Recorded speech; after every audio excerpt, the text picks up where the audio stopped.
18वीं लोकसभा का पहला विशेष सत्र आज से शुरू हो गया है और सांसद शपथ ले रहे हैं। आज पहले दिन प्रधानमंत्री नरेंद्र मोदी, रक्षा मंत्री राजनाथ सिंह और गृह मंत्री अमित शाह ने सांसद के तौर पर शपथ ली।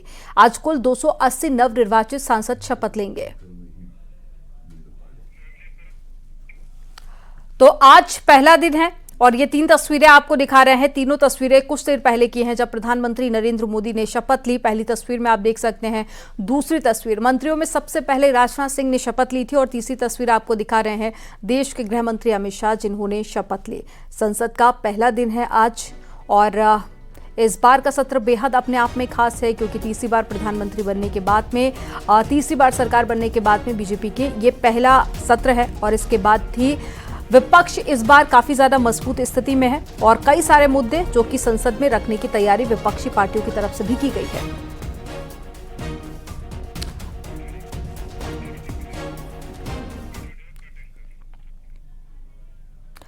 अठारह लोकसभा के पहले सत्र के पहले दिन शपथ ग्रहण से शुरुआत हुई। 7 तस्वीरों के जरिए आपको दिखाते हैं कि कैसे लगातार तीसरी बार प्रधानमंत्री मोदी को शपथ दिलाई गई।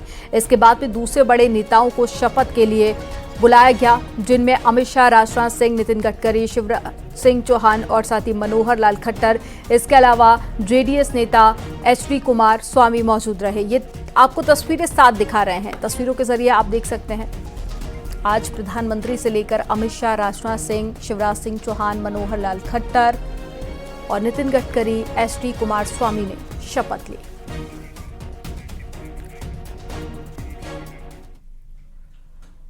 प्रधानमंत्री मोदी ने कहा कि तीसरी बार सत्ता मिलने के बाद और मेहनत से काम करेंगे। प्रधानमंत्री मोदी ने आपातकाल के बहाने कांग्रेस पर हमला बोला। आज हम 24 जून को मिल रहे हैं, कल 25 जून है। जो लोग इस देश के संविधान की गरिमा से समर्पित हैं, जो लोग भारत की लोकतांत्रिक परंपराओं पे निष्ठा रखते हैं, उनके लिए 25 जून न भूलने वाला दिवस है। कल 25 जून को भारत के लोकतंत्र में जो काला धब्बा लगा था, उसके 50 वर्ष हो रहे हैं। भारत की नई पीढ़ी इस बात को कभी नहीं भूलेगी कि भारत के संविधान को पूरी तरह नकार दिया गया था, संविधान के लीरे लीरा उड़ा दिए गए थे, देश को जेल खाना बना दिया गया था, लोकतंत्र को पूरी तरह दबोच दिया गया था। इमरजेंसी के ये 50 साल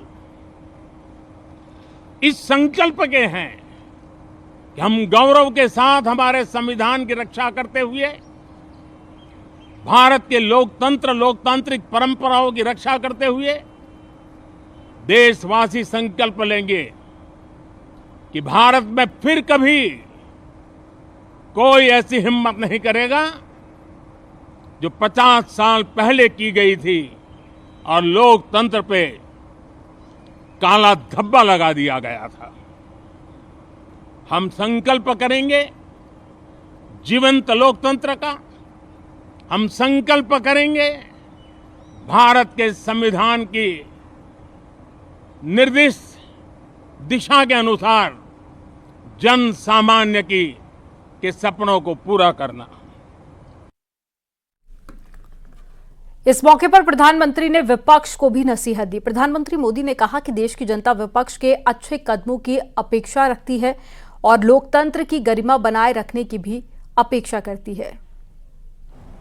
देश की जनता विपक्ष से अच्छे कदमों की अपेक्षा रखती है।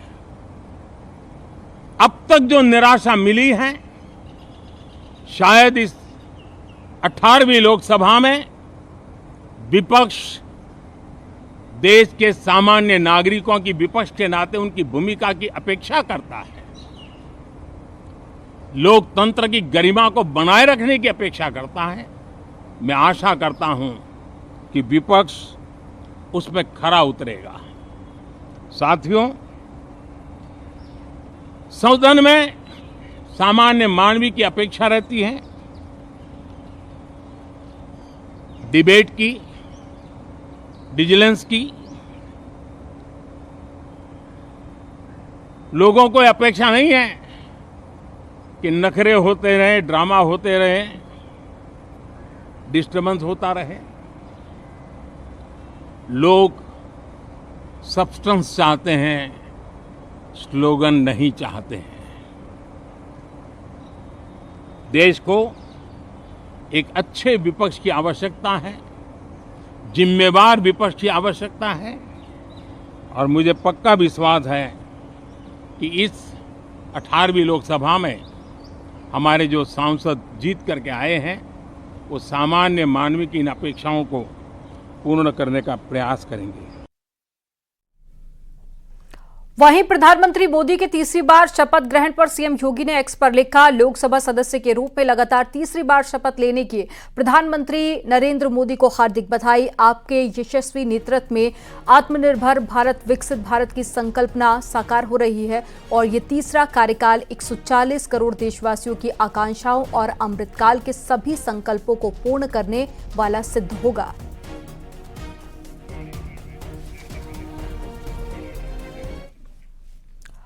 अठारहवीं लोकसभा के पहले दिन संसद सत्र शुरू होने से पहले घमासान देखने को मिला। प्रधानमंत्री मोदी की सांसद पद की शपथ से पहले ही संसद परिसर में सोनिया गांधी के नेतृत्व में विपक्ष ने विरोध प्रदर्शन किया। अखिलेश यादव ने भी संविधान की कॉपी के साथ में प्रदर्शन किया। 3 तस्वीरें आपको दिखा रहे हैं।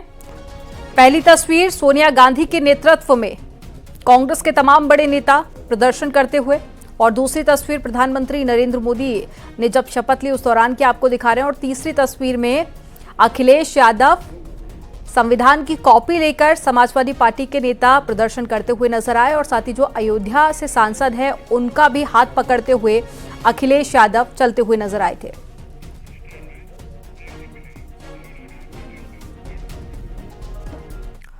कांग्रेस के अध्यक्ष मल्लिकार्जुन खड़गे ने केंद्र सरकार पर हमला बोला। मल्लिकार्जुन खड़गे ने कहा कि संवैधानिक संस्थाओं पर हमले हो रहे हैं, सरकार संविधान के तहत काम करे। मल्लिकार्जुन खड़गे ने कहा कि बीजेपी हर बार इमरजेंसी की बात करती है, लेकिन ऐसा कब तक चलेगा। हर नॉर्म्स को, डेमोक्रेटिक नॉर्म्स को तोड़ रहे हैं, इसीलिए आज हम ये दिखाना चाहते हैं, भाई मोदी जी आप संविधान के तहत चलिए। देखो 100 बार यही बात बोलेंगे और इमरजेंसी के 50 साल हो रहे बोले तो तुम इमरजेंसी से without declaring emergency you are doing it. इसीलिए हर बार वही बात बोल के आप कितने दिन ऐसा ही अपनी हुकूमत करना चाहते हैं। मीडिया से बातचीत में कांग्रेस नेता राहुल गांधी ने कहा कि संविधान पर हमला किया जा रहा है, संविधान पर हमला मंजूर नहीं है। जो आक्रमण प्रधानमंत्री जी, अमित शाह जी कॉन्स्टिट्यूशन पर, संविधान पे कर रहे हैं, वो हमारे लिए एक्सेप्टेबल नहीं है, वो हम होने नहीं देंगे। इसीलिए हमने कॉन्स्टिट्यूशन, ओथ लेते हुए हमने कॉन्स्टिट्यूशन पकड़ा था। धन्यवाद। Thank you. हमारा संदेश जा रहा है, हिंदुस्तान के कॉन्स्टिट्यूशन को कोई शक्ति नहीं छू सकती है। धन्यवाद। केंद्रीय मंत्री एसपी सिंह बघेल का राहुल गांधी के संविधान वाले बयान पर पलटवार आया। एसपी सिंह बघेल ने कहा कि राहुल गांधी पहले 25 जून 1975 के बारे में सोचे, उनकी दादी ने आपातकाल लगाया था। उनको पूर्वार्ध में कल के दिन 25 जून 1975 की तरफ लेके जाऊंगा, फ्लैशबैक में, जब उनकी दादी स्वर्गीय श्रीमती इंदिरा गांधी ने बेवजह आपातकाल लगाया था और संविधान को कुचल दिया था, विचार अभिव्यक्ति की स्वतंत्रता नष्ट कर दी थी और आपकी भी प्रेस पर सेंसरशिप लगाई थी। उस ज़माने में ये आप लेके चल रहे होते तो मैं तो जेल जाता, लेकिन आप भी जेल जाते। इसलिए दुष्यंत ने कहा था कि मत कहो आकाश में कोहरा घना है, ये किसी की व्यक्तिगत आलोचना है। तो जेपी को जेपी अटल जी, अडवाणी जी, लाल कृष्ण अडवाणी जी, कुशाभाऊ ठाकरे, सुंदर सिंह भंडारी से लेकर के मुलायम सिंह यादव, शरद यादव, रामविलास पासवान, मधु दंडवते, मधु लेमे, जॉर्ज साहब, इन सबको आपातकाल में जेल भेजा था और वही लोग प्रतियां लेकर के संविधान बचाने की बात कर रहे हैं। वहीं विपक्ष के सांसदों की तरफ से भी इसे लेकर पलटवार किया गया। क्या कुछ कहा गया वो भी आपको सुनाते हैं। की रक्षा के लिए पूरा इंडिया गठबंधन जो था पूरी तरह से उत्तर प्रदेश में लड़ा है और अब हम लोग निर्वाचित होके जो देश की पार्लियामेंट में आए हैं तो संविधान की रक्षा के लिए निश्चित रूप से संविधान और लोकतंत्र को न मानने वाले लोग हैं। जो लोकसभा में स्पीकर का जो नियम है, नियमावली है, उसके अनुसार इन्होंने चेयर नहीं दी हुई है। जहां विरोध दर्ज करना उसको दर्ज करेंगे। लखनऊ में सीएम योगी ने आज होटल इंडस्ट्री के विकास और साथ ही हो रहे कामों को लेकर बैठक की। बैठक में सीएम योगी ने कहा कि होटल इंडस्ट्री के विकास के लिए यूपी में अनुकूल अवसर है। सीएम योगी ने होटल निर्माण के नियमों की समीक्षा भी की।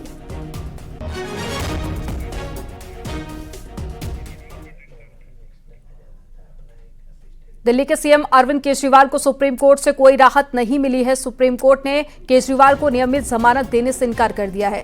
आपको बता दें कि राउस एवेन्यू कोर्ट से जमानत मिलने के बाद में ईडी की याचिका पर दिल्ली हाई कोर्ट ने केजरीवाल की रिहाई पर रोक लगा दी थी और सुप्रीम कोर्ट ने हाई कोर्ट के आदेश का इंतजार करने को कहा। अरविंद केजरीवाल की याचिका पर सुप्रीम कोर्ट बुधवार को सुनवाई करेगा।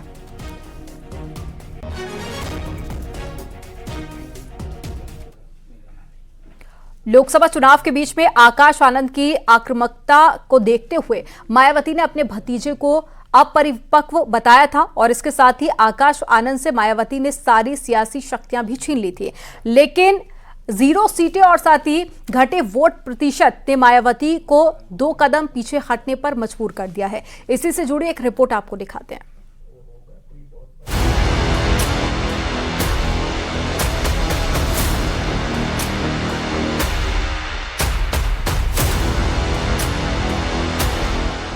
क्या आकाश आनंद 2 महीने में परिपक्व हो गए?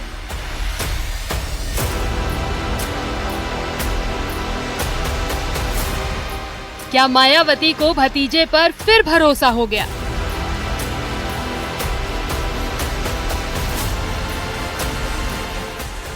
या फिर पार्टी को शून्य से शिखर पर आनंद ही पहुंचाएंगे?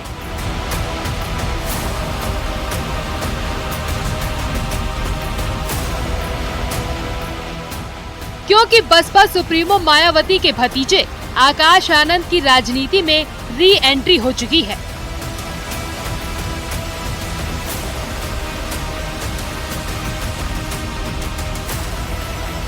लोकसभा चुनाव के दौरान जिसे मायावती ने अपरिपक्व बताकर पार्टी में राष्ट्रीय कोऑर्डिनेटर के पद और अपने उत्तराधिकारी से हटा दिया था, अब विधानसभा उपचुनाव में उन्हें फिर राजनीति में सक्रिय किए जाने की तैयारी है।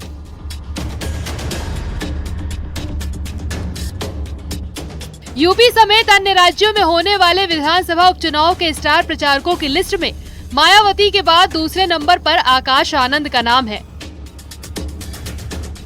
मायावती ने भतीजे को बड़ी जिम्मेदारी दे दी है।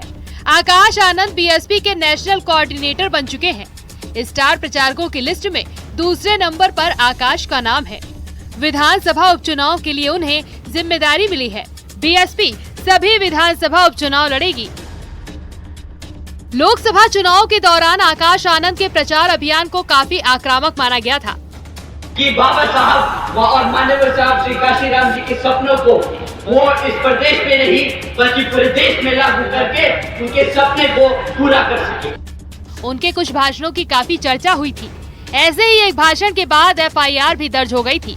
तब कई राजनीतिक जानकारों का कहना था कि आकाश के तेवरों से बसपा में एक बार फिर कुछ हलचल दिखने लगी है। इसी दौरान पार्टी प्रमुख मायावती ने आकाश आनंद से पार्टी के राष्ट्रीय कोऑर्डिनेटर का पद और अपना उत्तराधिकार वापस ले लिया था। तब से पूरे लोकसभा चुनाव के दौरान और अब तक आकाश आनंद राजनीति में सक्रिय नजर नहीं आए, लेकिन अब एक बार फिर वो बीएसपी के लिए प्रचार करेंगे।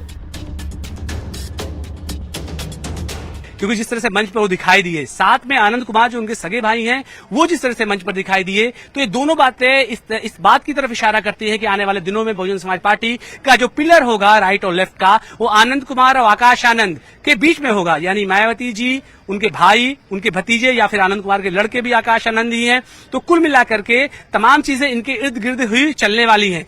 तो तमाम जो बातें थी 1.5 महीने पहले की, जब उनका निष्कासन हुआ था, उसके साथ बातें कही जा रही थी कि बहुजन समाज पार्टी उनके आक्रामक रुख की वजह से उन पर कार्रवाई कर रही है, उनसे जिम्मेदारियां वापस ले रही है। लेकिन आज की यह तस्वीर इस बात को साफ कर दे रही है कि उनको तमाम जिम्मेदारियां फिर से वापस मिलने जा रही। लेकिन 2 राज्यों में स्टार प्रचारक बनाए जाने से माना जा रहा है कि अब वो धीरे धीरे सक्रिय होंगे। बसपा सुप्रीमो के इस फैसले की राजनीतिक गलियारों में काफी चर्चा हो रही है। कई जानकारों का कहना है कि मायावती आकाश आनंद को पूरी तरह से राजनीति में लाने। जानकारों के मुताबिक लोकसभा चुनाव के दौरान पार्टी सुप्रीमो ने आकाश आनंद को शायद इसीलिए हटाया क्योंकि वो नहीं चाहती थी कि आकाश किसी विवाद में फंसे।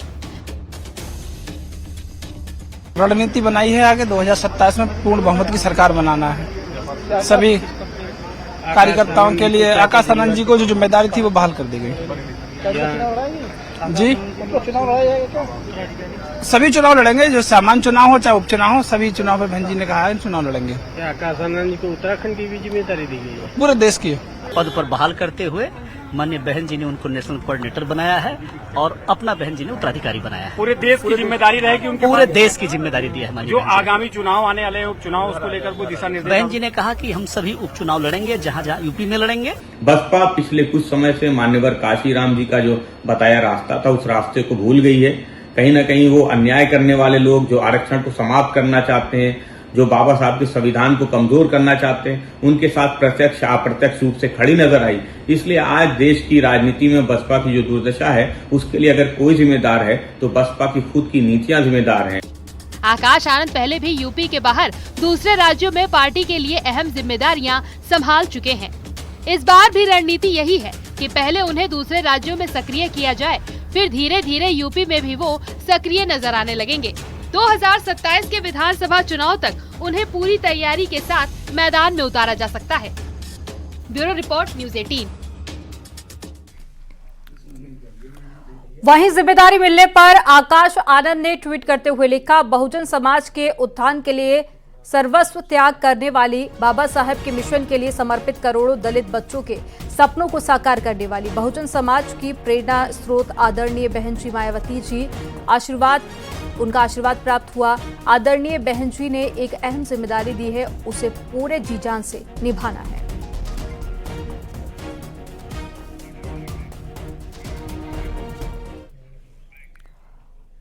यहां रुकेंगे एक छोटे से ब्रेक के लिए। आप देखते रहिए न्यूज़ 18।